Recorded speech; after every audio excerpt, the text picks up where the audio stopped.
এজন্য দোস্ত বাপ সবাই মিলে নিজেকে কেউ মিথ্যা নাফরমানি আল্লাহর অবাধ্যতা করে চালাক ভাই বল।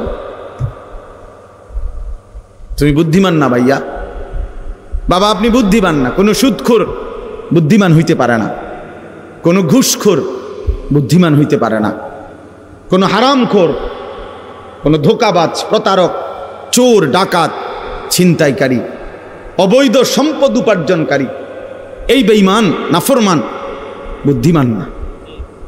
কোনো মদখোর, গাঁজাখোর, নেশাখোর, কোনো নারী লোভী চরিত্রহীন যুবক তুমি বুদ্ধিমান না।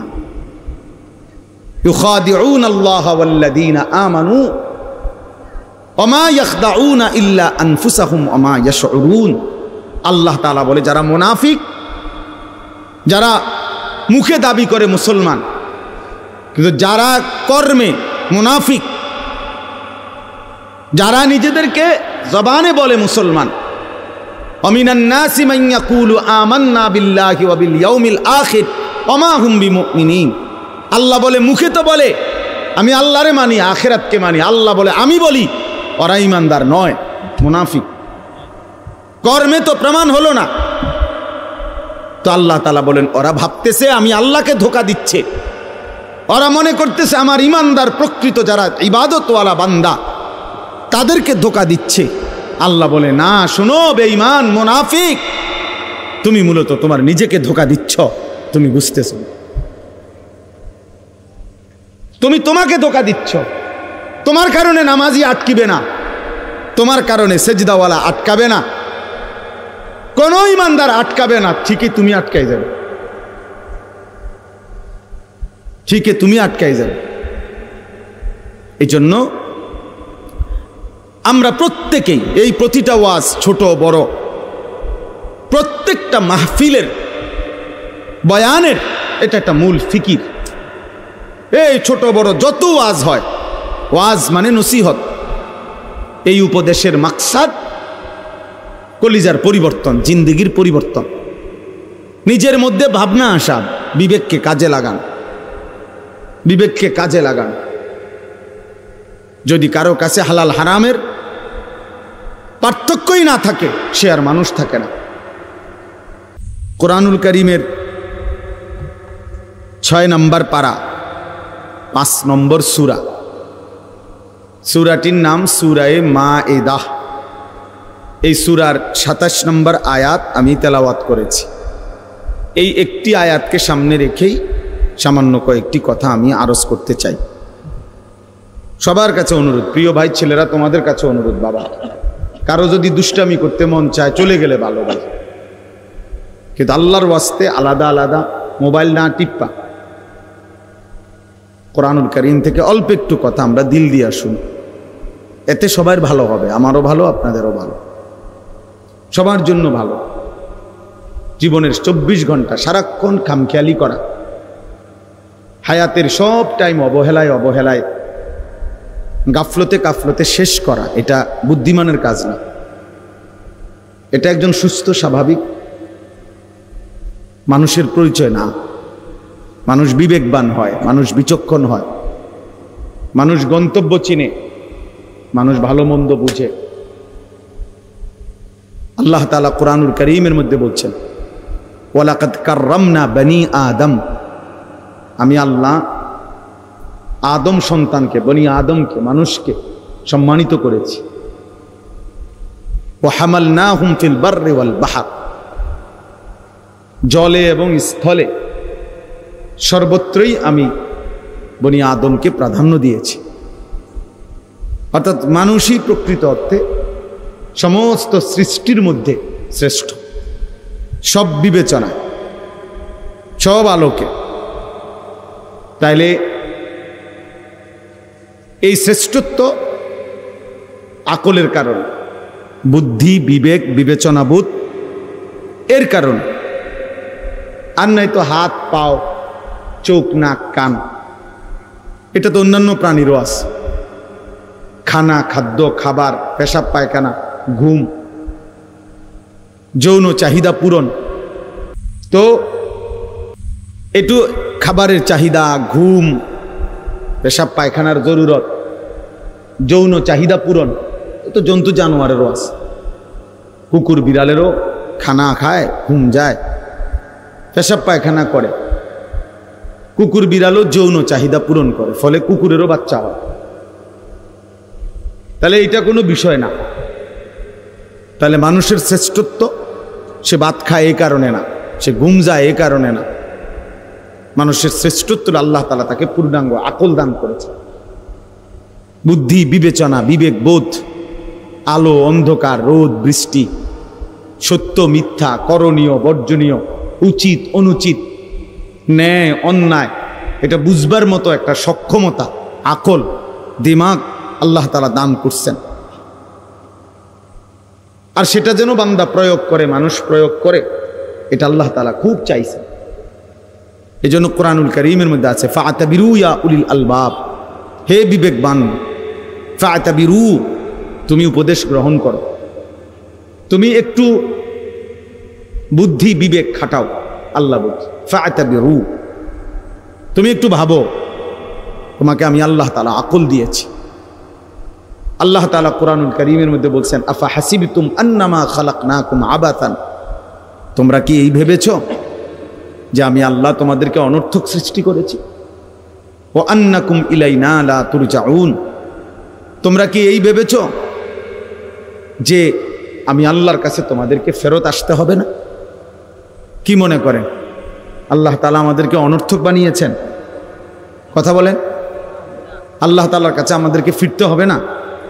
তাইলে কোরআন শরীফে আছে সূরা ইয়াসিনের মধ্যে, পূর্ব জামানার একজন ব্যক্তি ইমানদার, পুরা জাতি বেঈমান, তো সবাই যখন তাকে ঘিরা ধরছে যে তুমি আমাদের এই মূর্তি পাথরের পূজা করো না কেন, তখন তিনি বলছে সমস্ত জাতির মোকাবেলায় একজন ইমানদার, সে বলছে ওয়ামা লিয়া লা আ'বুদুল্লাযী ফাতারানী ওয়া ইলাইহি তুরজাউন, হে আমার জাতি, বলো কি তোমরা, আমি কেন সেই আল্লাহর ইবাদত করব না যিনি আমাকে সৃষ্টি করেছেন? আমি তার ইবাদত করব না কেন, অথচ তিনিই তো আমাকে সৃষ্টি করেছেন। ওয়া ইলাইহি তুরজাউন, এবং আমাকে তো তার কাছেই সকলকে, আমাদের সবাইকে ফিরে যেতে হবে। তো যেহেতু তিনি সৃষ্টি করলেন, তার কাছেই ফিরতে হবে, তা আমি তার গোলামি করব না কেন? তো পুরা কওম তাকে ধরে মাইরা শহীদ করে ফেলছে, মেরে ফেলছে। তো মৃত্যুর পূর্ব মুহূর্তে আল্লাহর আদেশে ফেরেশতা এই ইমানদার ব্যক্তিটার সামনে তার জান্নাত, তার জান কবজ রুহু যাওয়ার আগ মুহূর্তে তুলে ধরছে।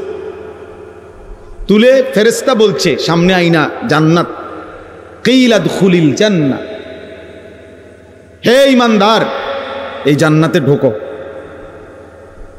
তখন এই ইমানদার বলছে ক্বালা ইয়া লাইতা কওমি ইয়ালামুন, হায় আমার জাতি যদি বুঝতো, জানতো যে তারা আমাকে হত্যা করে তারা লাভবান হয় নাই, বরং আমারে আল্লাহ মাফ করে দিছে আর আল্লাহর সম্মানিত বান্দাদের অন্তর্ভুক্ত করে দিয়েছে।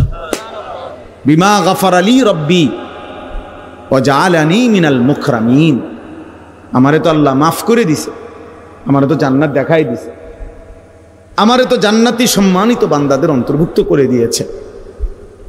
তাহলে ওরা না মনে করছে মাইরে লাইলাম, শোয়াই লাইলাম, হত্যা করে ফেললাম, কিন্তু তারা যদি জানতো, দেখতো যেই দৃশ্য জান্নাত আমি দেখতেছি, তাইলে তারা বুঝতো আহা আল্লাহ তো আমাকে দামি বানায় দিছে। এই জন্য ভাই আল্লাহ তাআলা আমাদেরকে মানুষ বানিয়েছে। আজকে তোমরা অনেক ছেলে পেলে সুস্থ সবল, শরীর স্বাস্থ্য মেধা যৌবন সব ঠিক আছে, পাগলও না ছাগলও না, প্রতিবন্ধী না মাতাল না, সুস্থ মানুষ। অথচ তোমাদের শত শত ছেলে পেলের দেমাগে আল্লাহ তাআলার কোনো কথাই ধরে না, হালাল হারাম জায়েজ না জায়েজ, করণীয় বর্জনীয়র কোনো অনুভূতিই নাই।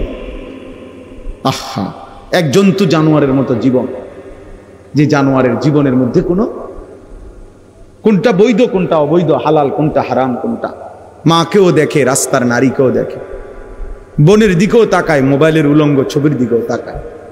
তাহলে এ তো হালাল হারাম কোনোটার অনুভূতি নাই। তো এ তো জানোয়ারের আখলাক, জন্তুর আখলাক। এই জন্য এটা বোঝা উচিত। আল্লাহ তাআলা আমাদেরকে মানুষ বানিয়েছেন। ইন্না খালাকনাল ইনসানা, আল্লাহ বলছেন নিশ্চয় আমি মানুষ বানিয়েছি। লাকাদ খালাকনাল ইনসানা, আমি আল্লাহই মানুষ বানিয়েছি। ফি আহসানি তাকওয়িম, সবচেয়ে সুন্দর আকৃতিতে, সব কিছুতে শ্রেষ্ঠ বানাইছি আমি মানুষকে। এই জন্য এই বাবারা আছেন, জওয়ান ছেলে তোমরা আসো, আমরা সবাই এটা ভাবা উচিত যে আমাদেরকে আল্লাহর কাছে ফিরে যেতে হবে। এবং আল্লাহ তাআলা আমাদেরকে অনর্থক বানান নাই। আল্লাহ তাআলা বলছে ফাজআলনাহু সামিআম বাসীরা, আমি আমার প্রতিটা মানুষকে, বান্দাকে শুনবার এবং দেখবার যোগ্যতা দিয়েছি। ইন্না হাদাইনাহুস সাবিলা, এবং আমি প্রত্যেকটা মানুষের জন্য আমার হেদায়েতের রাস্তা বলে দিয়েছি। এরপরে আমি দেখতেছি ইম্মা শাকিরা ওয়া ইম্মা কাফুরা। একে তো তাকে আমি শরীরে চোখ, নাক, কান, হাত, পাও, অঙ্গ প্রত্যঙ্গ দিয়েছি, আবার আমার হেদায়েতের রাস্তাও বলে দিয়েছি। আমি নবী পাঠাইছি, রসুল পাঠাইছি। নবী রসুলদের পরবর্তী উলামা, বুজুর্গ, আউলিয়া, মাশায়েখ তাদেরকেও পৃথিবীতে পাঠিয়েছি। আমি আমার আসমানি কিতাব পাঠিয়েছি। তাহলে সব ব্যবস্থাপনা দিছি।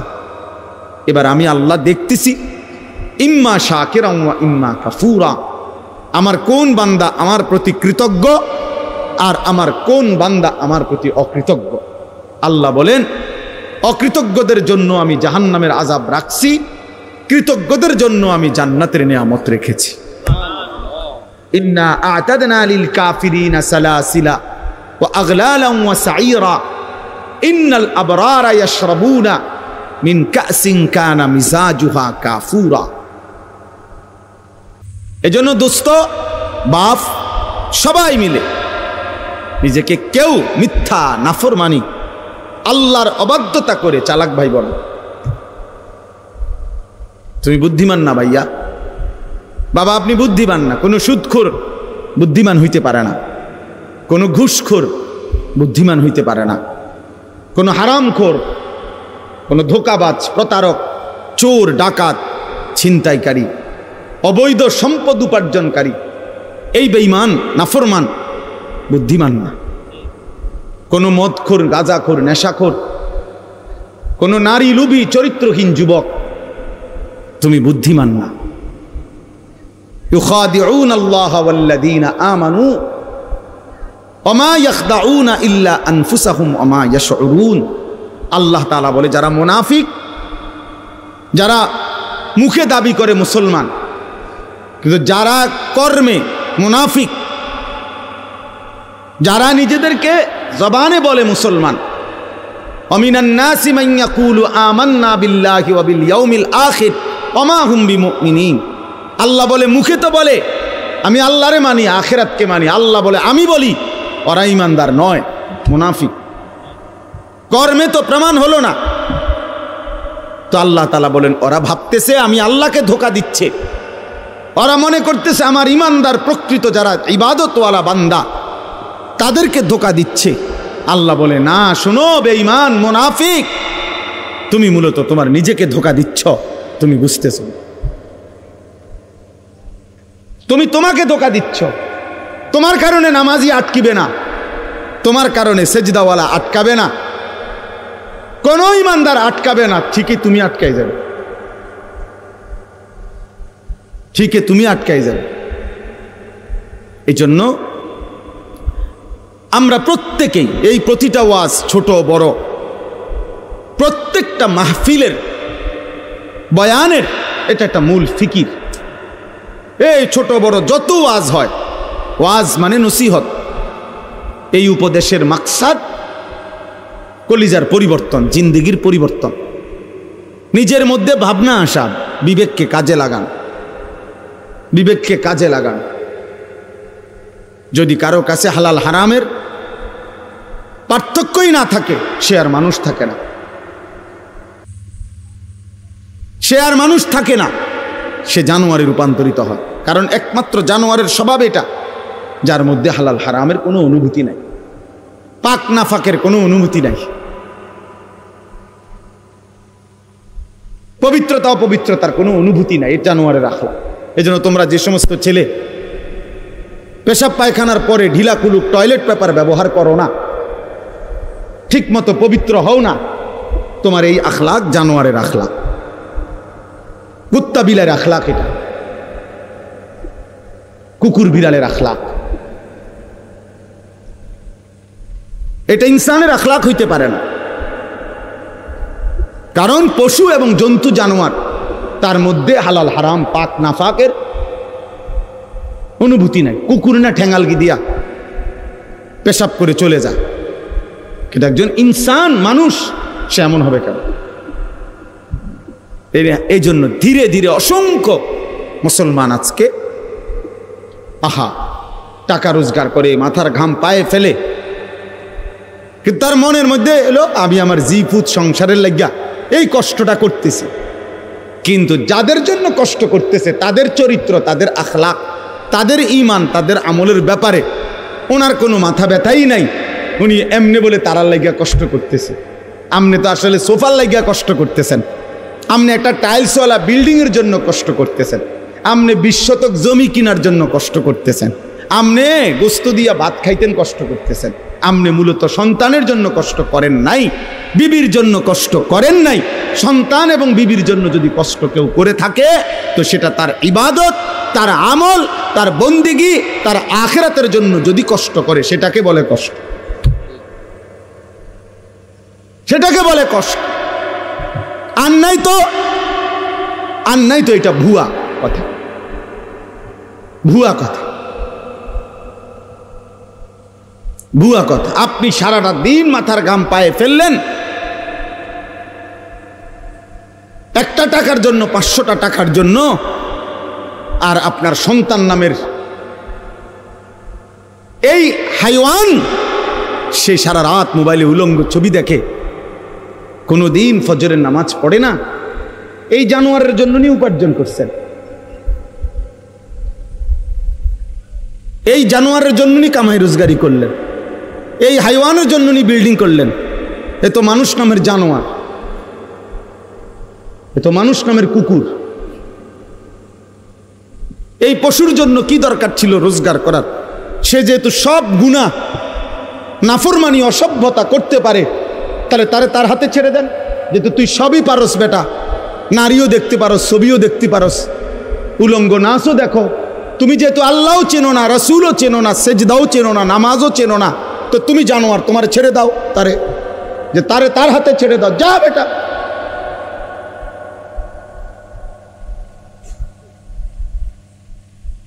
না, সব হে পারে। অপদার্থ মা বাপ মনে করে তে শুধু গড় করতে পারতো না, আমার দায়িত্ব তারে গড় করে দাও, আমার দায়িত্ব তারে বাজার করে আন খাওয়ান। আহা, বোকা মানুষ কোন দিন বুঝবে? বোকা বাপগুলো কোন দিন বুঝবে? হযরত ওমর রাদিয়াল্লাহু তাআলা আনহুর একটা ছেলে জীবনে একবার নবীজি সাল্লাল্লাহু আলাইহি ওয়াসাল্লামের একটি কথার বিপরীতে বিরোধিতা করে নাই, একটা যুক্তি দেখাইছিল, পাল্টা একটা ভিন্ন যুক্তি দিছিল। হযরত ওমর রাদিয়াল্লাহু তাআলা আনহু মৃত্যু পর্যন্ত ওই সন্তানের সাথে আর কথা বলে নাই।